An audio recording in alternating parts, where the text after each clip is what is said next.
Camp Siegfried at Yaphank, written by Karen Mouzakis, narrated by Suzanne Johnson. In 1935, Yaphank was a farming community. Gone were the saw and grist mills which had once made her prosperous. Gone were the boarding houses that had made Yaphank a summer destination. World War I was over, and Camp Upton had been dismantled. The Great Depression had left many in Yaphank struggling to earn a living. This large house on Mill Road was known in colonial days as the Whitmore Tavern. In 1905, the Coombs brothers bought the 14-room house on 44 acres and renamed it Lakeview Farm. In 1935, James Coombs sold his farm to Victor and Elise Kramer for use by the Friends of New Germany as a children's summer camp to propagate true German culture, German language, history, and ideals. Everyone agreed that the property was a good spot for a summer camp. Situated on the bank of Sweezy's Pond, there was good swimming and fishing. In preparation for the start of the season, a dredging company excavated the pond bottom and made a 200-foot sand beach. Camp Siegfried was named after a German storybook hero. Siegfried's name came to mean unbridled will. 100 girls ages 9 to 18 came to Camp Siegfried that first summer. Only 20 boys came that year. Camp Siegfried was open to the public, but all of the children who came were from Astoria, Brooklyn, Jamaica, and New York City. They slept on cots in Army surplus tents. The cost to campers was $5 a week. Over 2,000 people came to celebrate Camp Siegfried's opening ceremony. The Mid-Island News reported that the Friends of New Germany had opened a Nazi camp in Yaphank. It was reported that at the entrance, an American flag flew from a flagpole with a crossbar below that displayed the German flag and a swastika banner. The girls were under the supervision of Miss Dinkellocker. Friday campfires were held where hot dogs and marshmallows were roasted. The boys and girls ate all of their meals on the porch of the old house. All of the food for the camp was purchased from local farmers. At the end of the summer, when parents picked up their children from Camp Siegfried, they bought flowers, vegetables, potatoes, and fruit to bring home to the city. Those traveling by car filled up with fuel at local garages. The camp posed no problems to the community that summer, and local businessmen were delighted to be making money. The following year brought the Summer Olympic Games of 1936 in Berlin. The United States and 34 other countries sent their athletic teams to compete. Adolf Hitler had become chancellor 3 years before, and he was anxious to show the world a new Germany. The swastika was a symbol of national pride, and it flew alongside Olympic flags on the streets of Berlin. The Heil Hitler salute was used at the Olympic Stadium. That summer, the swastika and the salute were signs of German pride. It was not until later that these symbols took on more onerous connotations. That year, 1936, the German-American Settlement League purchased Camp Siegfried from the Friends of New Germany for $10,000. It was still a children's camp, but now it was run by the GASL. Fritz Kuhn was a member of the German-American Bund, whose stronghold was in the Yorkville section of Manhattan, bordered by Lexington Avenue and the East River. the German-American Bund was formed to promote a favorable image of Nazi Germany in America. Fritz Kuhn and other Bundists infiltrated the GASL and got Kuhn elected president. It was Fritz Kuhn's idea to have Sunday rallies at Camp Siegfried. That year, he advertised German Day at Camp Siegfried in German newspapers throughout New York City. The Long Island Railroad ran Camp Siegfried specials every Sunday that summer. Each engine pulled 13 cars filled to capacity. Fritz Kuhn asked permission to march from Yaphank Station to Camp Siegfried. The Brookhaven Town Board did not require a permit. Day trippers disembarked and congregated each Sunday at Yaphank Station. These early marchers were well-dressed men, women, and children. They marched down Yaphank Avenue and turned left onto Main Street. Proceeding down Main Street to Sweezy's Corner, they turned onto Mill Road. From there, it was only a short distance to the entrance to Camp Siegfried. At the camp's entrance, one could see the American flag flying with a German flag and a swastika banner flying below. Fritz Kuhn described Camp Siegfried to visitors in this way. Camp Siegfried is located along the bends of the picturesque Mill River, surrounded by shady woods on hilly ground. It will remind you of those beautiful summer resorts in the old homeland. For those coming by automobile, these directions were advertised. If you take Route 27, go as far as Bellport and turn left onto the road to Yaphank. John Jones, whose farm was across the street from Camp Siegfried, provided parking in his field for 25 cents per car. He could accommodate 500 cars. Kuhn had a 100-foot wide bandstand constructed at the campground. It was from there that Fritz Kuhn, who was an ardent Nazi and a charismatic speaker, proclaimed Camp Siegfried an Aryan paradise, a part of Germany in America. Ryan Schaefer, Department of History professor at Stony Brook University, describes the crowd in this way. While some were ardent Nazis, many were patriotic German Americans whose families were in the country for decades. What needs to be understood about such groups is that for the rank and file, they were patriotic for both Germany and the U.S. The Bund's activity on Long Island was a way to mesh patriotism of the two countries locally, even if the ideology conflicted. At the 1936 German Day rally, there was an official ceremony in the afternoon followed by a military concert by the young Heidelberg Band and mass choir singing. It cost 10 cents to enter. Rheingold, Schaefer, Linden beers, and Rhine wine were sold for 25 cents. Soccer, tug of war, folk dancing, and fireworks were also a part of the festivities. For German American families from New York City, it was a pleasant day in the country. Picnic tables were placed under the trees, cold lager beer was sold. It was a place of rest after a week of hard work. It was an opportunity for good beer, cool air, and conversation. The Mid-Island Mail, September 2, 1936 edition, reported attendance at 4,000 and noted, "Nazi spirit mild but strong. Stress American allegiance." The country at this time was apathetic toward Nazism. Hitler was not thought to be a threat to be taken seriously.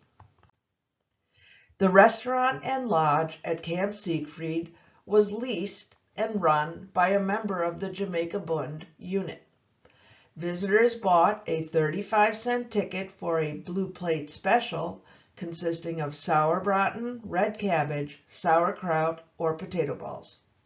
The restaurant was open from 8 p.m. to 2 a.m. on Friday, all day Saturday until 3 a.m., and until 8 p.m. on Sunday. Camp Siegfried was advertised as a place for enjoyment and relaxation. On a typical weekend, 5,000 dinners would be served. Lunches and dinners were served on the porch. Henry Hauck, who ran the restaurant, can be seen on the right. His wife, Frau Hauck, is on the left. Many of Yaphank's young women worked as waitresses on the weekend. There was also a snack bar selling hot dogs and hamburgers. The lodge was becoming a popular destination for city visitors. The lodge bar, on a typical summer weekend, served 260 barrels of beer. This is a view of the restaurant and lodge as seen from the Jones farm across the street. During the week, Camp Siegfried reverted back to a children's campground. The Bund set out to bridge German tradition with American culture by targeting youth. A typical day included 7 a.m. wash-up, swimming off the public beach, informal instruction in Nazism, American history, knitting, sports, and making rope items. In 1936, the boys wore scout-like uniforms, and during the week they mostly marched around Camp Siegfried and down Main Street to Stanson's store. They did calisthenics, swimming, and fishing. They were told to be good Americans, but to never forget that they were good Germans too. Come weekend, campers remember having to set up chairs in the field for the rallies. The summer of 1936 ended peacefully. It was in 1937 that Camp Siegfried seemed to take on a more military flavor, with some visitors wearing riding breeches, jack boots, and swastika armbands. Local residents began to feel uneasy. Hitler now occupied the Rhineland, and city newspapers were beginning to question if Camp Siegfried at Yaphank, Camp Nordland in New Jersey, and other Nazi camps across the country should be monitored for possible un-American activities. This is the German Day ticket used that summer. Cold beer continued to be a big draw. By allowing these huge rallies to be held at Camp Siegfried, the GASL was helping the German-American Bund to raise a lot of money. At the entrance to the camp, visitors now passed a large flower garden planted in the design of a swastika. The loudspeakers blared speeches in German where Jews and communists were regularly maligned. This German Day journal was handed out. It was filled with photographs, songs, and advertisements. Fritz Kuhn was no longer president of the GASL. Ernst Müller was now the president, and he wrote this opening letter in the journal. Here is some of what he said. When the weekend approaches, we are just longing to leave the pavements, crowded thoroughfares, the dust, the noise of the city behind us, to find peace and health, restoring recreation at some quiet retreat among people whose friendship we treasure. If you plan to visit Camp Siegfried with the avowed intention of finding among the beautiful things referred to military barracks, field pieces, and all those institutions the newspapers have been writing about, you would better stay away and save yourself some disappointment. Those institutions may be found in their respective places, but there is no room for these in a nature and peace-loving community such as Camp Siegfried. GASL Inc., Ernst Mueller, President. One border in the journal illustrated a summer day at Camp Siegfried. The journal also included the words, in German, to the songs that were sung at the rallies. In fact, the whole journal, except for the opening letter, was printed in German. Most of the journal was filled with advertisements for New York City businesses, but local businesses also took ads. The Yaphank Garage, the Pork Store in Patchogue, Mrs. Iveson's Garage on Sweezy's Corner, the Blue Point Laundry, service stations in Coram. That year, there was a lot of marching on Camp Siegfried's Hindenburg Field with both American and German flags. An additional 11 acres of lakefront property on Middle Island Yaphank Road was purchased. It housed 49 girls. The girls had a color guard and marched each morning to Camp Siegfried for their class in German culture. Even the youngest campers looked more militant that year. Herschel Kozin was a young boy living at the nearby Grace Estate, where his father was caretaker. One of his childhood memories he calls Mother and the Nazis.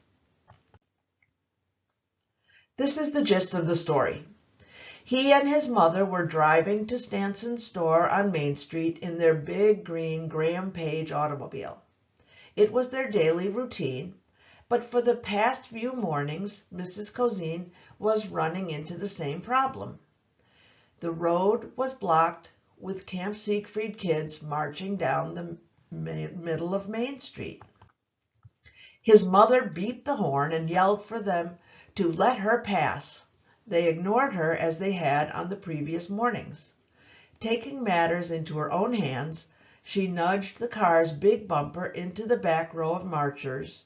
The bumper lifted the marchers up off the ground. The back row scattered and she moved on to the next row. They all soon scattered to the side of the road. From that day on, whenever the marchers saw Mrs. Kozin and the Graham Page approaching, they ran from the roadway.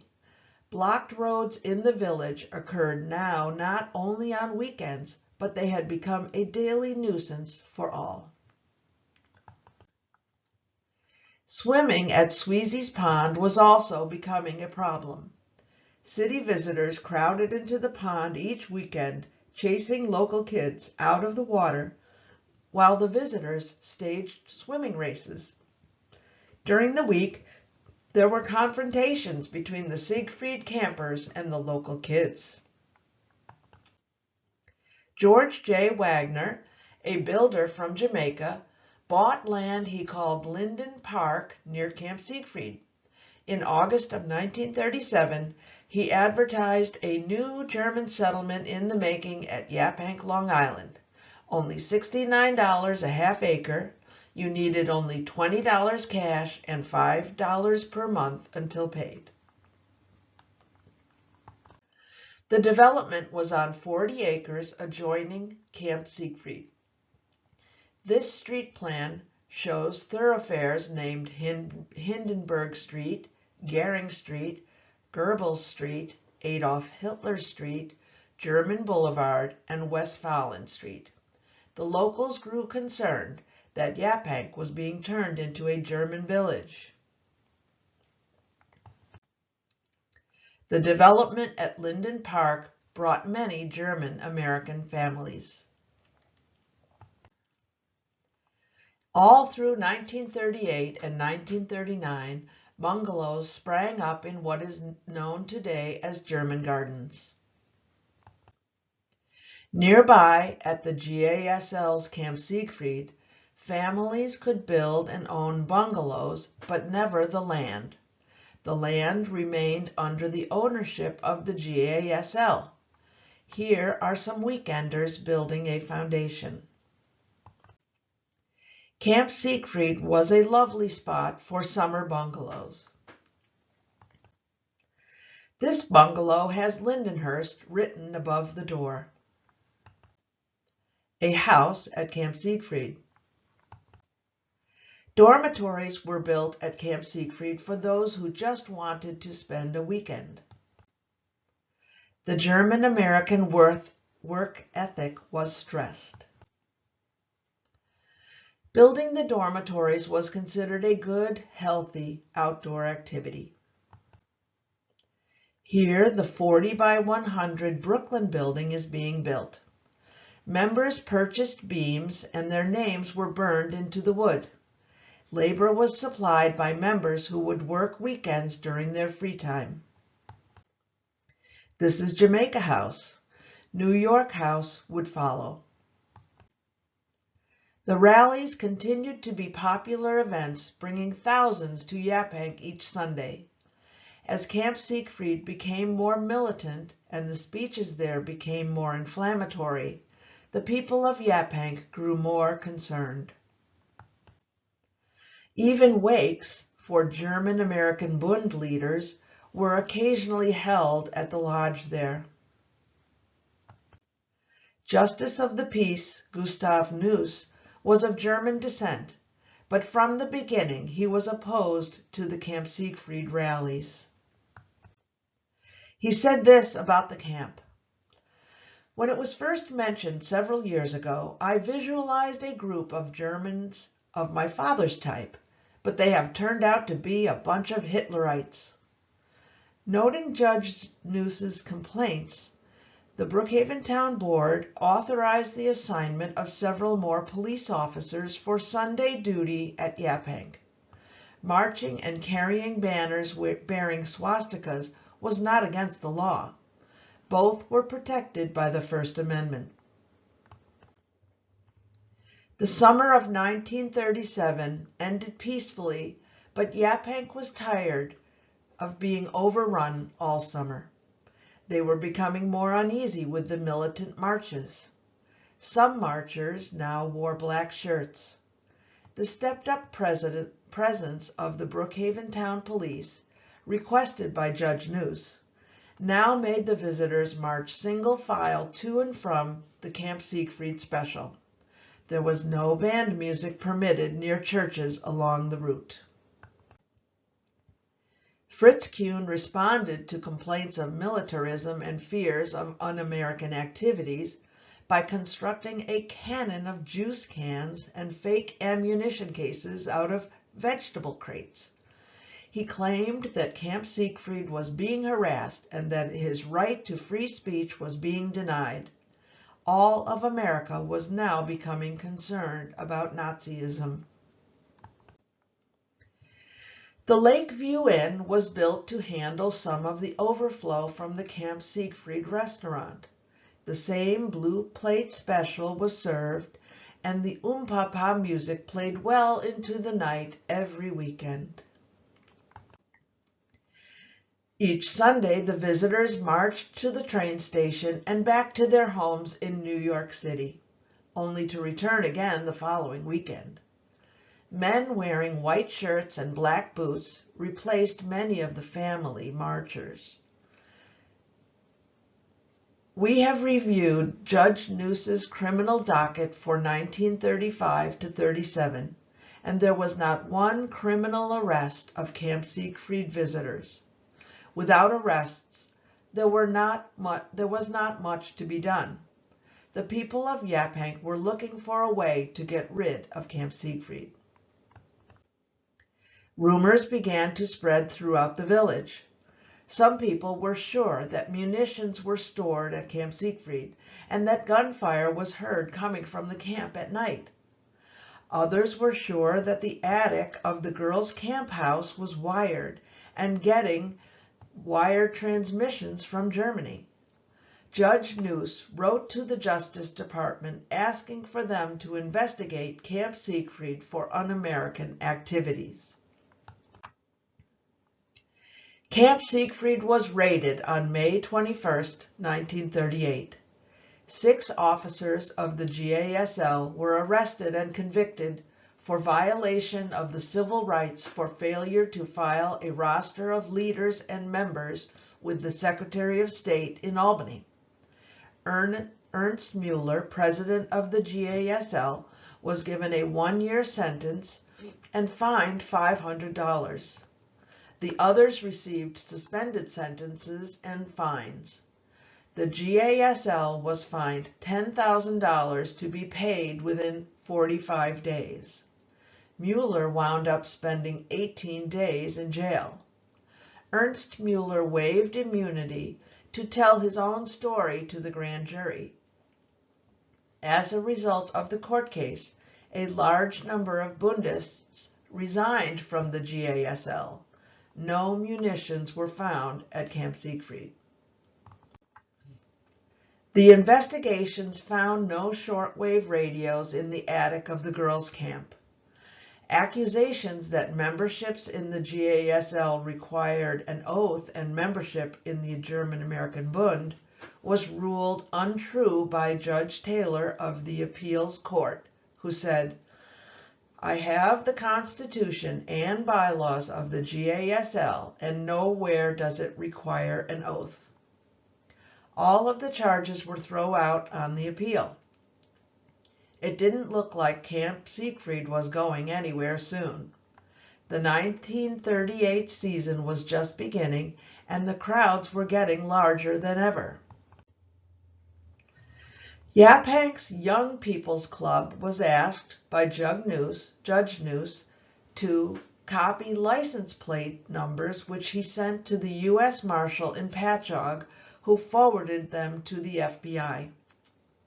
When the young people were questioned by Bundists about what they were doing, they said that they were gathering sales prospects for Realtor Lindemann at Linden Park. That year, 1938, brought the Nazi invasion of Czechoslovakia, and the U.S. government began taking a closer look at domestic Nazi activity. The FBI's J. Edgar Hoover specifically named Camp Siegfried as a concern. That summer, the FBI infiltrated the rallies. The rallies peaked in 1938 with 50,000 people crowding into the 44-acre site. This is the German Day ticket for that year. Speeches continued to be anti-communism and anti-Jew. German-American Settlement League members began building a clubhouse. Building the clubhouse took up much of the summer of 1939. On July 4, 1939, some 2,000 visitors came by bus, purchasing a round trip from Brooklyn for $1.35. An inauguration day for the clubhouse was held on August 1st, and the GASL held a summer festival. Meanwhile, Justice of the Peace Gustav Noose had thought of other ways to rid Yaphank of the Nazis. He worked to ensure that the GASL liquor license was not renewed.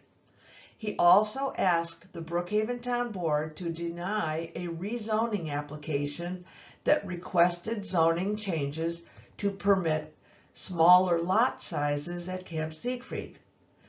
The Steuben Society went on record in opposition to the ideals and practices of the German-American Bund. But the straw that finally broke the camel's back was when Camp Siegfried lost its liquor license on August 9, 1939.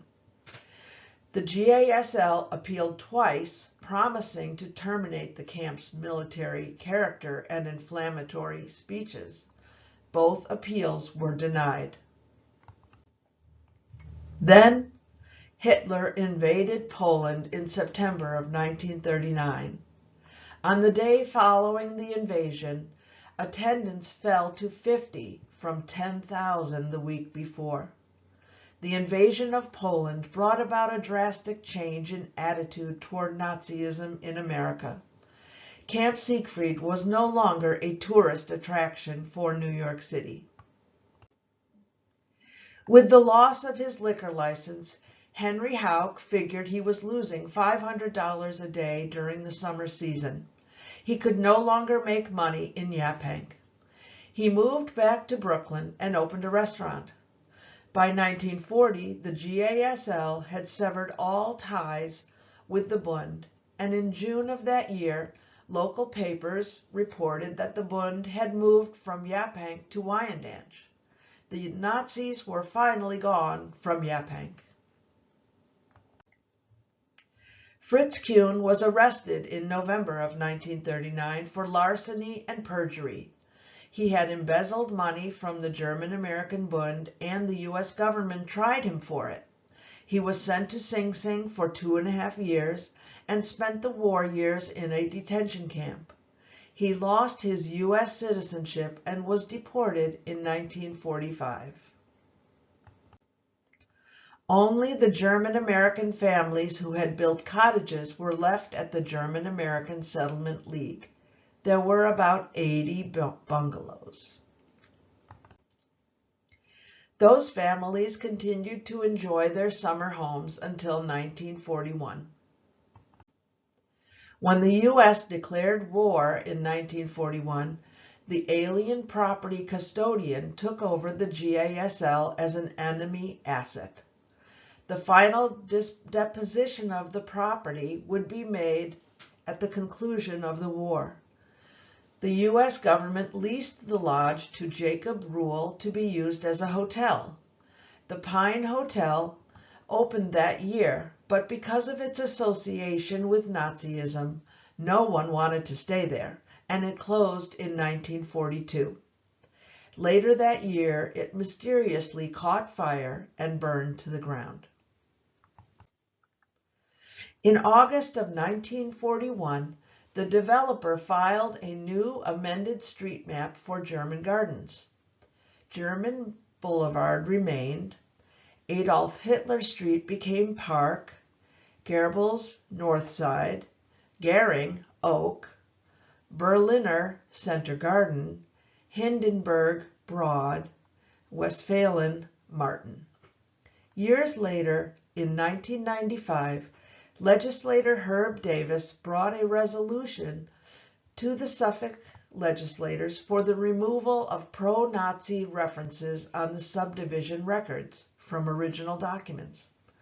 The resolution passed in the legislature, but failed since it was not approved by New York State. In 1995, the Yaphank Historical Society wrote to legislator Davis opposing his resolution. You cannot and should not hide history. Remember this Camp Siegfried house? It covered the swastika in 1941. Looking back, it is interesting to note that of the young Siegfrieders who attended the camp from 1936 to 1939, 3 were convicted and served time for espionage. Several others served in the U.S. Armed Forces. Bundists who could prove loyalty went on with their lives. Some German-American Bund members were unapologetic supporters of Nazi Germany. After the trial of 1938, Ernst Mueller bought property and stayed in Yaphank. In early 1960, he moved his Maspeth manufacturing company to Main Street. It was referred to as the Swiss Chalet and sold Swiss musical gift clocks. He became an active member of the community and president of the Yaphank Chamber of Commerce. He passed away in 1968. The building is the Chase Bank today. The German-American Settlement League survived the war and the families returned. Many more families came to build homes. Here are Robert and Elizabeth Kessler, whose father bought their summer bungalow after the war in 1945. For them, summer days meant a walk in the woods, perhaps to the monkey tree, swimming in the lake, adventures along the Carmen's River, rides in rowboats, and plenty of good fishing. In 1957, GASL residents purchased their mortgages back from the federal government, and in 1959 the site became Siegfried Park. Over the years, it had become a year-round community. Built back in the summer of 1939, the German-American Settlement League's clubhouse is still in use today. Most everyone in Yaphank has been there for some kind of social event. Everyone remembers the old clubhouse sign. In 1973, for their 38th anniversary, the GASL held a Summerfest where sauerbraten and potato balls were served along with cold beer. The German-American Settlement League regained their liquor license in 1970. Siegfried Park today is a neighborhood with residents of all nationalities. Camp Siegfried is just one chapter of the story of Yaphank's past.